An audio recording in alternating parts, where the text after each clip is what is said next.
The broadcast reached 12 billion screens before the feed was cut. They didn't just demand our surrender, they laughed at our dead. They made a joke of our history on an open, unencrypted channel. By midnight, humanity was the galaxy's punchline. By dawn, we made them choke on it.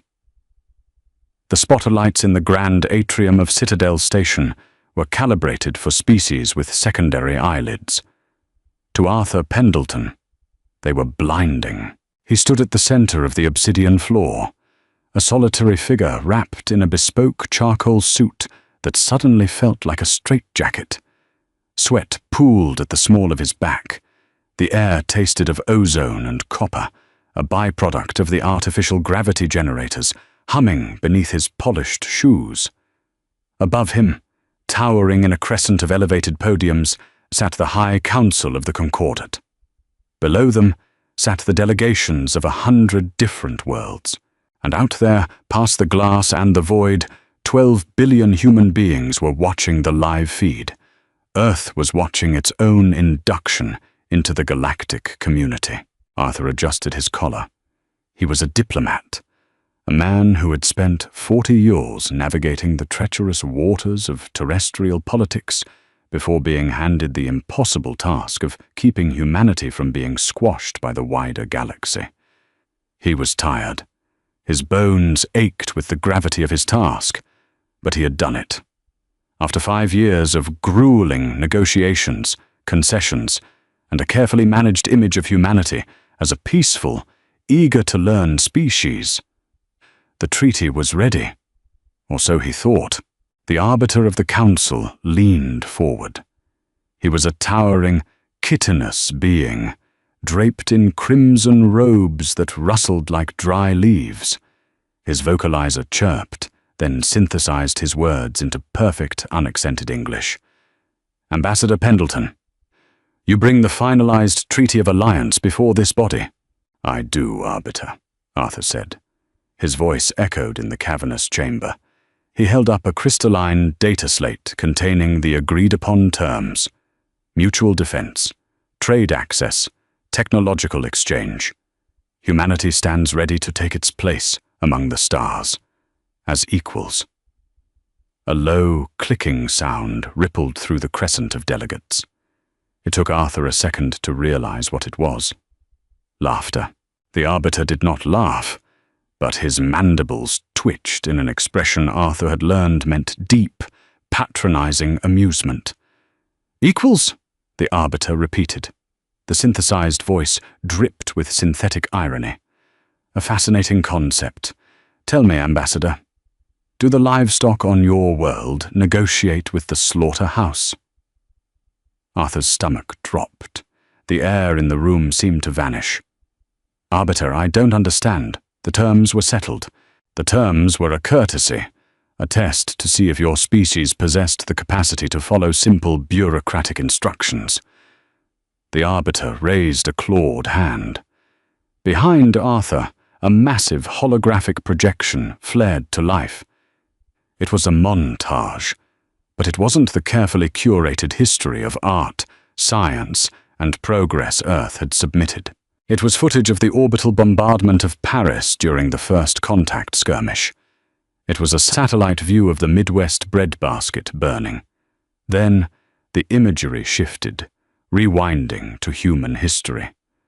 Mushroom clouds over deserts, mass graves, trenches filled with mud and blood. The footage was overlaid with a jaunty, almost cartoonish musical track from some alien composer. The alien delegates were pointing, chittering, barking, laughing. They were laughing at the pyres of human history. They were laughing at our dead. Arthur's hands shook.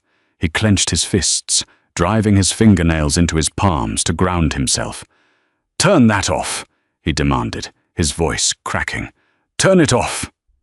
"You are a violent, fractured species," the arbiter boomed over the laughter. "A rabid animal that has somehow managed to gnaw its way out of its cage. The Concordat does not ally with animals, Ambassador Pendleton. We leash them." The arbiter pressed a console on his podium. A physical document, actual parchment, an archaic, theatrical touch meant solely to demean, slid down a pneumatic tube and dropped onto the obsidian floor at Arthur's feet. "This is your true treaty," the arbiter said.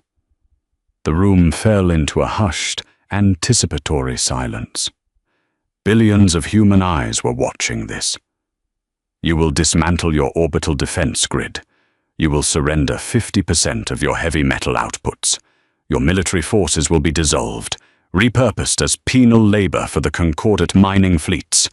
And you, Ambassador, will drop to your knees, press your head to this floor, and accept the client species pact on behalf of your primitive world." A cold prickle of sweat traced its way down Arthur's spine. His jaw locked. He looked down at the parchment. Then he looked up at the arbiter. In the wings of the atrium, Arthur's aide, Thomas, caught his eye. Thomas was pale, his eyes wide with horror, silently mouthing the word no. They had spent 20 years trying to prove they were civilized, trying to play by the rules of a galaxy that looked at them with cold, dead eyes. It took 20 minutes to remind Arthur that civilization was just a polite word for a well-dressed predator. Arthur did not kneel. He didn't yell. He didn't curse. He simply reached down, picked up the parchment, and held it in his hands. He looked up at the high podium, his eyes sweeping over the mocking faces of 100 alien species. "My people," Arthur said, his voice deadly quiet, "have a saying about corners."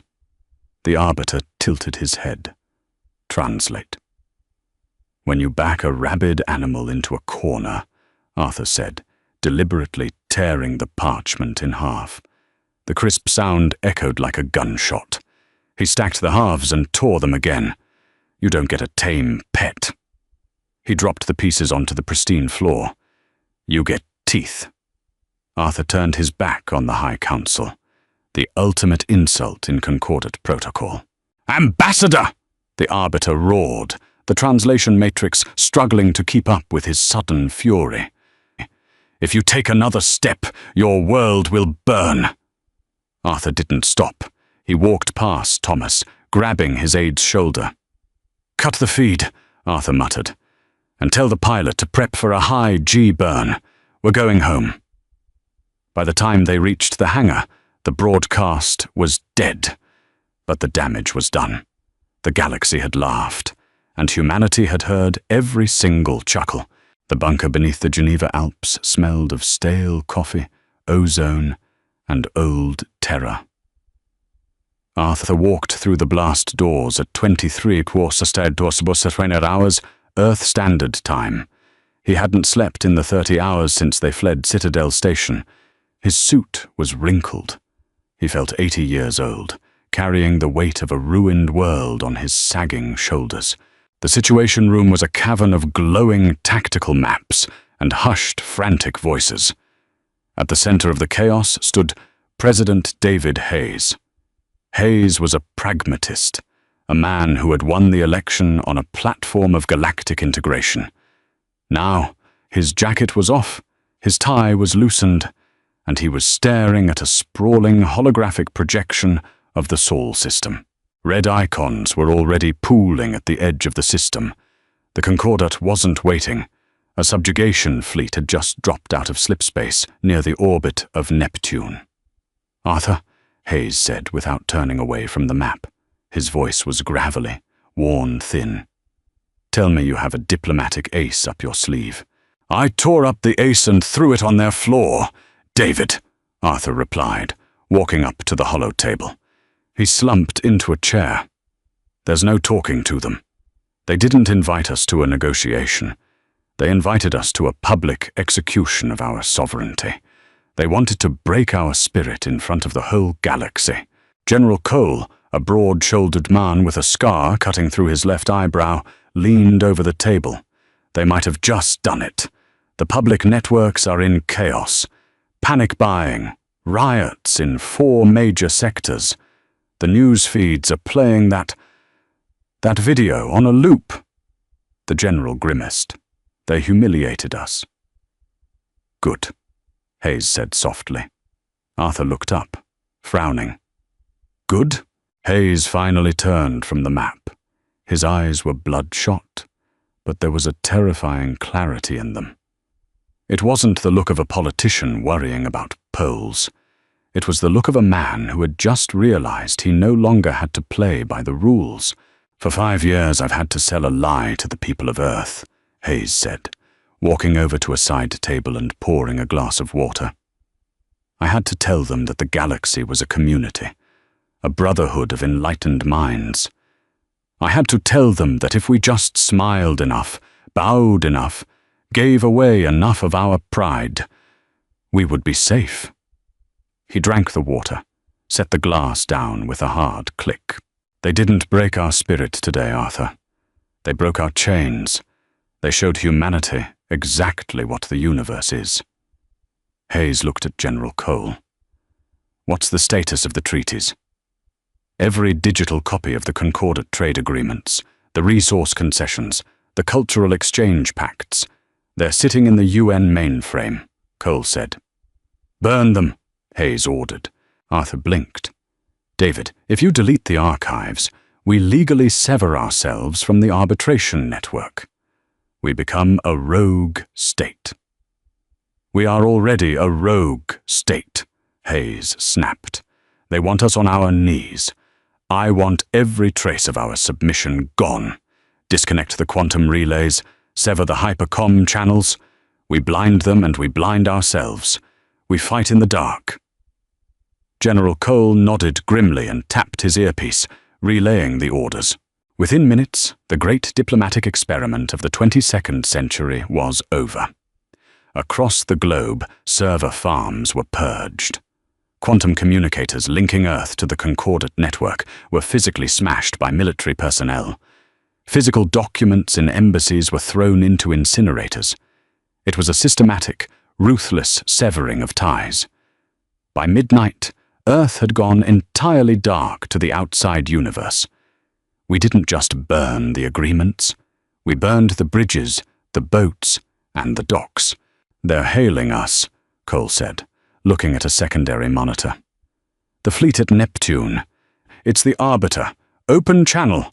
Audio only. Put it on speakers, Hayes said.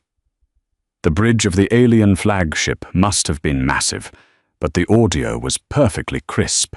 The Arbiter's synthesized voice filled the bunker. People of Earth, your pathetic display of petulance changes nothing. You have severed your comms, but you cannot sever yourselves from reality. Look to your skies. Our fleet numbers 3,000 vessels. You have a handful of orbital defense platforms. Surrender your leaders within the hour, or we will begin planetary bombardment. You are alone, you are outmatched, and you are out of time. The message repeated on a loop. Hayes looked at Arthur. He's right about one thing. We don't have the ships to fight them in a conventional war. Then what are we doing, David? Arthur asked, exhaustion finally giving way to a cold, creeping dread. We can't just let them burn the planet. We aren't going to, General Cole interjected. He tapped a command on the holotable. The projection of the Sol system shifted. It zoomed out past Neptune, past Pluto, into the frigid, empty void of the Oort cloud, the graveyard of the system. Arthur, Hayes said quietly, do you know why I was so willing to let you make concessions? Why I let you offer them our heavy metals, our rare earths, our helium-3? Because it was the only way to appease them, Arthur said. No, Hayes corrected. Because I needed them looking at our shipping manifests, not our black budgets. I needed them to think we were desperate. General Cole typed in a 12-digit alphanumeric code. The console beeped, a harsh, confirming trill. Execute Protocol Goliath, Hayes said. On the holographic map, the darkness of the Oort cloud suddenly blossomed with light. Dozens. Hundreds. Thousands of tiny blue contacts flared to life in the frozen void. They weren't moving inward from the edge of the system. They were already there. Arthur stood up, his chair scraping loudly against the concrete floor. "What is that?" "For 20 years, the Concordat told us we weren't allowed to build capital ships," Cole said, a grim smile finally touching his lips. "So we didn't. We built something else. We hollowed out asteroids," Hayes explained, his voice devoid of triumph, heavy with the grim reality of what was about to happen. "We packed them with every ounce of fissile material we've secretly mined from the belt. We strapped massive, dirty fusion drives to them. No life support, no crew quarters, just engines, armor, and payloads." Arthur stared at the swarm of blue dots. There were thousands of them. "They're not ships, they're missiles, planet killers. They wanted to see a violent, fractured species," Hayes said, walking up to the edge of the hollow table. "They wanted the rabid dog. They laughed at our history of war. They thought it made us weak. They didn't realize it made us experts." The blue dots began to move. They weren't heading for the subjugation fleet at Neptune. The fleet was a distraction. "Where are they going?" Arthur asked, though he already knew the answer. His heart hammered against his ribs. "Slipspace," Cole said. "Pre-programmed coordinates. Citadel Station, the Valen homeworld, the major shipyards of the Concordat." "David, this is madness," Arthur breathed. "If you do this, there's no going back. You're condemning billions." "They condemned us the moment they asked us to kneel," Hayes replied, his voice hardening into steel. "I will not let humanity be chained in the dark. If we burn, we are taking the heavens with us." Hayes turned to the communications officer. "Open a single-burst transmission to the Arbiter's flagship. Text only." "Ready, Mr. President?" Hayes looked at Arthur, the cynical, exhausted diplomat who had tried so hard to build a bridge of peace. Then he looked at the screen. "Send this," Hayes said. "The punchline is in transit." The silence in the bunker was thicker than the reinforced concrete walls. Nobody breathed. Arthur stared at the holographic projection of the Sol system. The thousands of blue icons, humanity's hidden, desperate wrath, had vanished from the Oort cloud. They were in slipspace now, in a dimension where the laws of physics bent, carrying gigatons of dead rock and dirty nuclear fuel toward the most populated centers of the Concordat. 10 minutes to impact. "The alien fleet at Neptune has broken formation," General Cole announced. His voice was a flat, professional monotone that betrayed nothing of the cold sweat standing out on his forehead. "They're scrambling. Sensor sweeps are overloading our outer buoys. They just detected the slipspace wakes." "Can they intercept?" Hayes asked. He remained standing by the table, a statue carved from exhaustion. "No," Cole said. "Our rocks don't have life support. They don't have gravity dampeners or crew quarters to protect. They are accelerating at 90 Gs. By the time they exit slipspace in the Concordat systems, they'll be moving at a fraction of light speed. There is no countermeasure for a kinetic impactor moving that fast. You don't shoot it down, you just die." Arthur closed his eyes. He thought of the grand atrium on Citadel Station. He thought of the towering spires of the Valen homeworld, the crystalline oceans of the Kalan Prime shipyards. He had studied their cultures, their art, their histories, all so he could find common ground, all so he could prove humanity belonged. Now he was watching a timer count down to their extinction. "They're hailing us," the communications officer called out. "Broadband, unencrypted, the Arbiter." "Put him on," Hayes said. The synthesized voice of the Arbiter filled the room, but the arrogant, patronizing lilt was gone. The translation matrix struggled to pass the rapid, frantic clicks and hisses bleeding through the audio feed. "Earth Command, abort your launch," We are tracking 3,000 anomalous masses entering our core sectors. Abort the launch immediately, and we will withdraw our subjugation fleet." Hayes leaned over the console, pressing the transmit button. "There is no abort sequence, Arbiter. They are dumb fire. You wanted to see how a primitive species operates. We operate on the principle of mutually assured destruction." "You are insane!" the Arbiter shrieked. The audio peaked, distorted with panic. "You will murder trillions! You will shatter the Concordate!"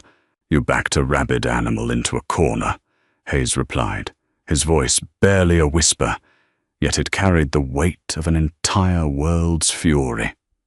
"You laughed at our dead. You demanded our chains. We decided we would rather burn the galaxy down than live in it on our knees." Hayes took his finger off the button. He didn't wait for a response. He simply looked at the digital clock on the wall. 5 minutes. Arthur felt a sickening weight in his stomach. He looked around the room. The technicians, the generals, the aides. They were ordinary people. They had kids sleeping in beds above them. They had mortgages and mundane worries. And right now, they were facilitating the greatest slaughter in the history of the universe. Nobody was cheering. There was no triumphant music playing in their heads. There was only the grim, sickening realization that survival required them to become the monsters the galaxy accused them of being. "Incoming transmission from the Concordate core systems," a young analyst said, her voice trembling. It's a general distress signal, bouncing through the relay network." General Cole walked over to her station.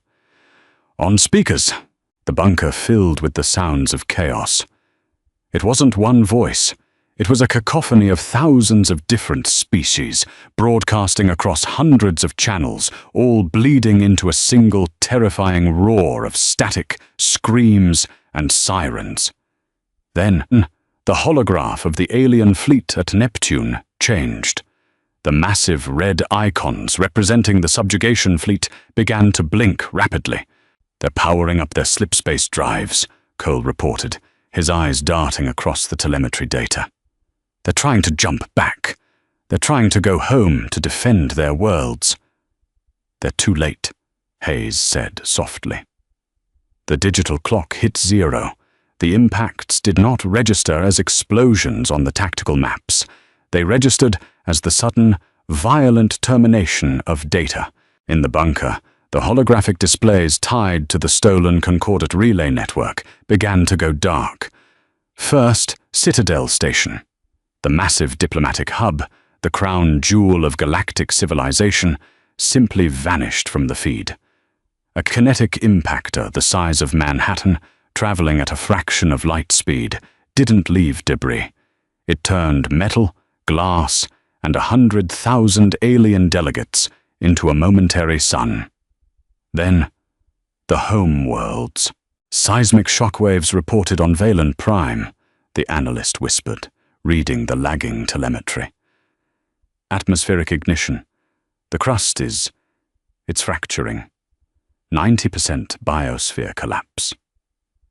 One by one, the red lights on the galactic map flickered and died. It took only 4 minutes. 4 minutes to erase centuries of galactic dominance. 4 minutes to rewrite the hierarchy of the stars in ash. The subjugation fleet at Neptune aborted their slipspace jump. There was nowhere left to go. The worlds they were supposed to defend were gone. The shipyards that maintained their vessels were vaporized. The High Council that commanded them was dust. They were an armada without a home, floating in the dark at the edge of the human solar system. Silence reclaimed the bunker. It was absolute. The cacophony of distress signals had ceased, replaced by the dead static of a broken network. Arthur felt his knees give way. He sank into a chair, burying his face in his hands. The copper taste of adrenaline in his mouth turned to ashes. He had spent his life believing that words were stronger than weapons.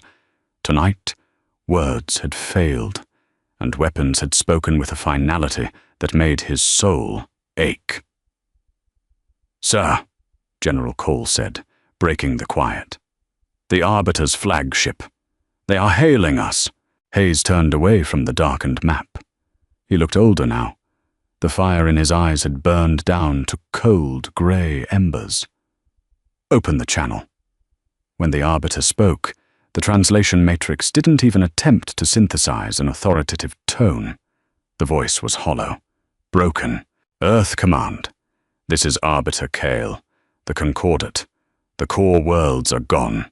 Our chain of command is severed."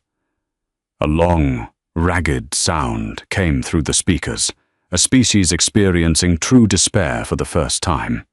"We power down our weapons. We surrender. Please, spare the colonies. Spare the fleets." Hayes didn't answer. He looked at Arthur. "Your turn, Mr. Ambassador," the President said quietly. Arthur looked up. His hands were shaking, but he forced himself to stand. He walked over to the communications console. He gripped the edge of the metal desk until his knuckles turned white. He thought of the laughter in the grand atrium. He thought of the billions of lives that had just ended in the dark. "Arbiter Kale," Arthur said. His voice was raw, devoid of diplomatic polish. "This is Ambassador Pendleton." Silence from the other end. Then, a shaky response. "Ambassador, we yield. What are your terms?" "My terms," Arthur said, staring at the blank screen, "are exactly what they were yesterday morning. Mutual defense, trade access, technological exchange. You will respect our borders. You will respect our sovereignty. And you will never, ever dictate the fate of our species again." A pause stretched across the vastness of the solar system. You just annihilated our civilization," the Arbiter stammered. "And you ask for a trade agreement?" "We didn't want a war," Arthur said. "We wanted a seat at the table. You decided to flip the table. Now, we are building a new one. You can sit down, or you can join the rest of your council in the dark. Your choice, Cal." "We accept," the Arbiter said immediately. "We accept." "Cut the feed," Arthur told the technician. The audio clicked off. Arthur let go of the console and stepped back. The bunker remained quiet, save for the hum of the air recyclers and the server racks cooling down. They had won. Humanity had survived. They were no longer the punchline of the galaxy. They were its nightmare. "It's over," Hayes said. He unbuttoned his collar, letting out a long, shuddering breath. "Stand down the defense grid. General, secure the alien fleet. Let's find out how many mouths we just inherited." Arthur didn't stay to watch the logistics of victory. He turned and walked toward the heavy steel doors leading to the surface elevator. No one stopped him. The ride up took 5 minutes. When the elevator doors finally parted, Arthur stepped out into the crisp, freezing air of the Swiss Alps. The sun was just breaking over the jagged peaks. It painted the snow in brilliant streaks of gold and violent crimson. The sky was clear, devoid of the alien armada that had threatened to burn the world only hours ago. Arthur zipped up his coat against the biting cold. He looked up at the fading stars. Somewhere out there, the light of their retaliation was just beginning to travel across the void, an expanding sphere of radiation and ruin that would serve as a warning to any species that looked toward Earth. They had bought their freedom. They had proved they were not pets to be leashed, but wolves to be feared. Arthur shoved his hands into his pockets and watched the sunrise. He was alive. His world was alive. But as the golden light washed over the snow, all Arthur could feel was the terrible, freezing cold of the universe they had just inherited. Did you enjoy this deep dive into humanity's darkest and most triumphant hour? If this story kept you on the edge of your seat, hit that like button and share it with fellow sci-fi fans. Your support helps us bring more gripping HFY tales to life. Don't forget to subscribe to the channel and ring the bell so you never miss an upload. Drop a comment below. What would you have done in Arthur's shoes? See you in the next one.